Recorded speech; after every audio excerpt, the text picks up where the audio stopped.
Donc, salam alaikum, je continue ma série d'exercices, ou bien la série d'exercices sur les tableaux de seule dimension. Donc, quatrième énoncé, il dit créer un tableau de 20 éléments réels, puis remplir ce tableau par des valeurs aléatoires entre 10 et 110, afficher le tableau, puis enfin chercher à afficher indice et valeur du premier minimum, chercher à afficher indice et valeur du premier maximum. Donc ici, il s'agit d'appliquer deux algorithmes ou bien un algorithme de recherche de la valeur minimale et de la recherche de la valeur maximale dans un vecteur non trié, dans un vecteur voilà, non trié. Donc on commence par la traduction de chaque proposition dans cet énoncé. Donc créer un tableau de 20 éléments réels, c'est-à-dire on doit déclarer un vecteur de 20 éléments de type float, de type réel, parallèlement un compteur pour le parcours du vecteur. On nous demande donc de remplir ce vecteur par des valeurs aléatoires entre 10 et 110. Donc on va initialiser le générateur des chiffres pseudo-aléatoires, donc string time de nul.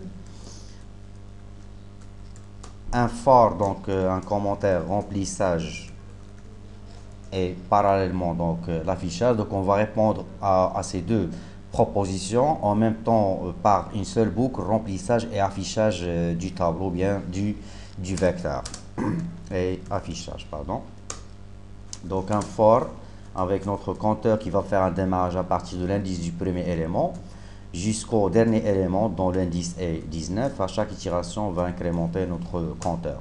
Donc à chaque itération, on va accéder à un élément selon son indice. On va lui affecter une valeur aléatoire en multipliant la valeur de retour de la fonction rend par l'intervalle ou bien l'amplitude de l'intervalle souhaité. Donc l'intervalle c'est 10, 110, ce qui fait multiplication par 100. On divise par la constante rand max et on additionne la valeur ou bien la borne inférieure de l'intervalle. À chaque itération, on va afficher donc un élément ou bien l'élément rempli.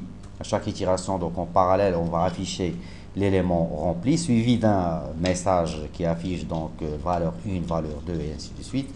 Donc val qui va rester constante avec une parenthèse de i plus 1. Donc on souhaite afficher des messages de la sorte val 1, val 2 et ainsi de suite, suivi d'une parenthèse de fermeture, d'un espace, et on clôture donc la partie constante de cet affichage, suivi donc de la valeur de l'élément t de i et un retour vers la ligne suivante. Donc voilà. Donc je teste cette partie, donc exercice 4. Je compile et j'exécute. Donc remplissage et affichage d'un élément donc composé d'un vecteur composé de 20 éléments avec des valeurs pseudo-aléatoires comprises dans l'intervalle 10 et 100. Puis on vous demande de chercher et d'afficher l'indice, c'est-à-dire la position et la valeur du premier minimum. Donc il s'agit là de chercher la valeur minimale dans notre vecteur. Alors là donc je vais appliquer un algorithme dans une illustration Excel.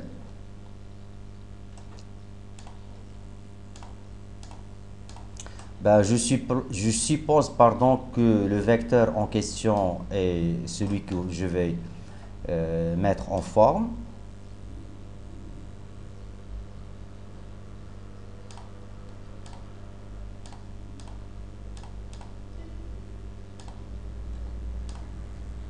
Et que je vais remplir par des valeurs aléatoires, non triées bien évidemment, 3, 14, 17, etc. Donc voilà.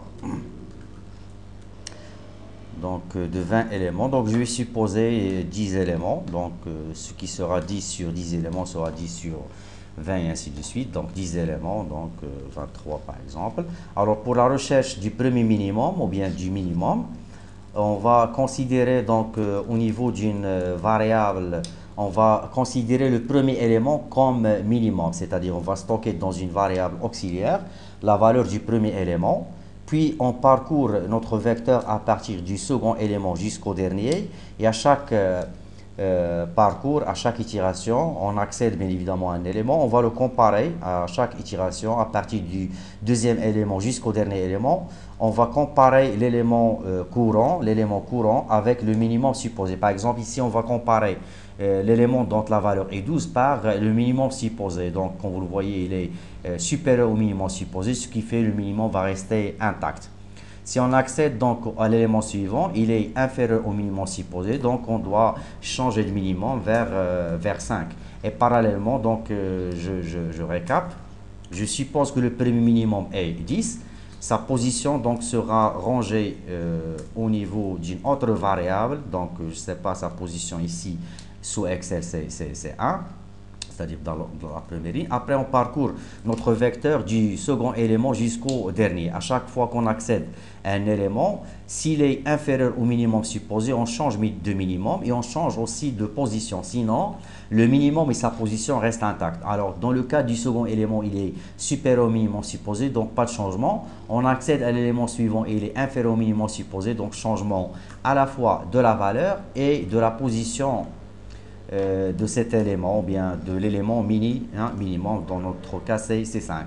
On continue notre parcours, 12 il est supérieur à 5, 11, 12, 3 donc il est inférieur au minimum, donc on change de minimum et on récupère sa position, donc c'est 6 au niveau d'une autre variable donc destinée à ce fait. On peut continuer notre parcours, donc 14 il est supérieur à 3. 17 de même, 89 il est supérieur à 3, 23 est supérieur à 3, donc le minimum va sortir de la boucle de recherche du minimum par la valeur 3, sa position c'est 6. Donc je récap, l'algorithme aura l'allure suivante, on suppose que le premier élément est le minimum et on garde sa position dans une autre variable et on parcourt le vecteur à partir du second élément jusqu'au dernier et à chaque itération on effectue un test. Si on accède à un élément inférieur au minimum supposé, on effectue deux changements, par deux affectations bien sûr, un changement du minimum supposé et de sa position. Donc, on va concrétiser ce que j'ai décrit ici dans une boucle de recherche du minimum, recherche du premier minimum ou bien du minimum.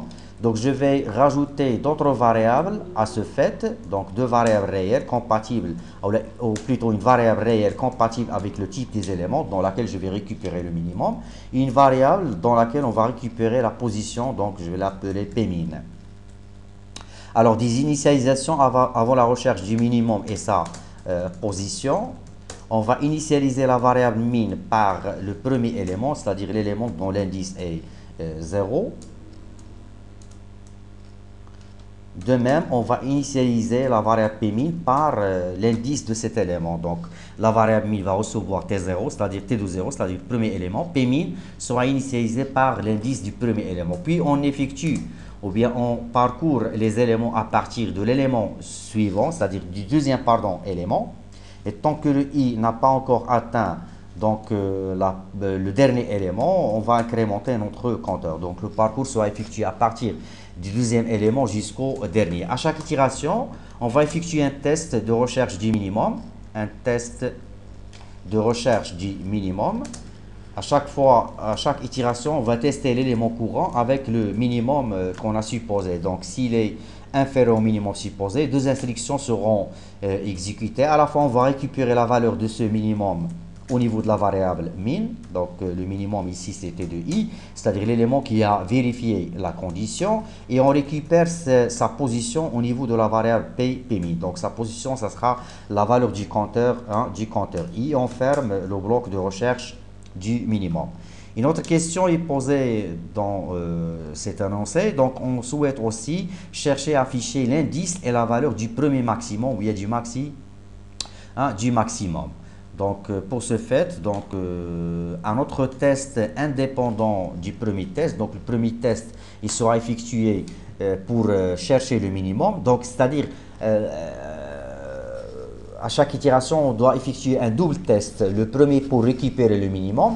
Le second, c'est pour récupérer le maximum. Alors, pour ce fait, on va rajouter d'autres variables, une pour la récupération du maximum, une pour la récupération de sa position, voilà. Et un autre test presque similaire à celui-ci. Donc avant tout, on initialise la variable max toujours. On suppose que le premier élément est lui-même donc maximum, donc ça c'est une supposition qui peut être juste, qui peut être fausse. On va initialiser la variable Pmin par l'indice du premier élément. Donc avant d'entamer la boucle de recherche à la fois du minimum et du maximum et leur indice, on doit initialiser la variable min et la variable max par le premier élément ainsi que leur indice. Donc ici c'est Pmax. Donc un autre test, j'ai dit similaire à celui-ci, c'est-à-dire à chaque itération de cette boucle, on va effectuer un double test. Le premier pour tester si l'élément courant est inférieur au minimum supposé. Le second pour tester si l'élément courant est supérieur au maximum supposé. Dans ce cas, changement du maximum et de sa position. À la fin de cette boucle, donc ça c'est le bloc de la boucle for, on va afficher à la fois le maximum, donc le minimum,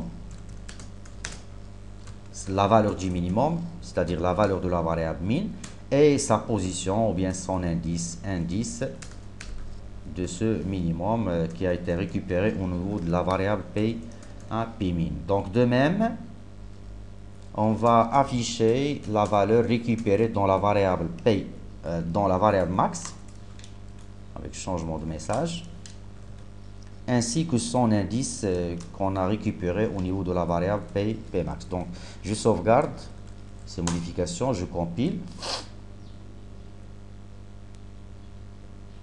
et j'exécute. Donc, interprétation donc, des résultats. Donc, remplissage du vecteur par 20 éléments réels compris dans l'intervalle 10 et 110, donc des éléments ou bien des valeurs désordonnées, non triées. Après, donc, on a effectué une boucle donc, avant tout, on a initialisé les deux variables min et max par la valeur du premier élément, c'est-à-dire ici 33. Et on a parcouru les éléments de notre vecteur à partir du deuxième élément jusqu'au dernier. Et à chaque itération, on effectue un double test sur chaque élément pour aboutir enfin au minimum de ce vecteur ainsi que son indice, plus que le maximum de ce vecteur accompagné de son indice. Voilà.